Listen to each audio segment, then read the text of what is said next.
जी, अल्लाह का शुक्र है हम लोग दीर पहुंच चुके हैं और नाइट हमने यहाँ स्टे किया था। रात ज़्यादा हो गई थी तो मैं वीडियो नहीं बना सका। अभी सुबह हुई है तो मैं वीडियो बना रहा हूँ। ये जिस घर पे हम चाचू के घर पे ठहरे हैं तो इनके घर पे ये फ्रूट्स वगैरह लगे हुए हैं। ये अमलोक, लीमू वगैरह आपने देखे, ये अमलोक का पौधा है। बाकी और भी खुबानी वगैरह के पौधे हैं तो उसका सीज़न अभी ख़त्म हो चुका है। और ये है इनका सामने घर।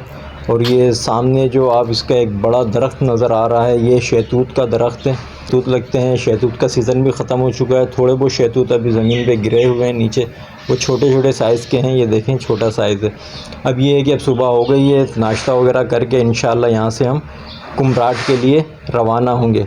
अभी जाता हूँ, भाइयों को उठाता हूँ, मैं भी नहाता हूँ, अभी फ़्रेश होते हैं, फिर इंशाल्लाह तैयारी करते हैं, कुमराट के लिए निकलेंगे आज हम लोग। तो तकरीबन उसका भी 6-7 घंटे का रास्ता है यहाँ से थल तक का। वो सफ़र जो है मैं आपको वीडियो में शेयर करूँगा। आप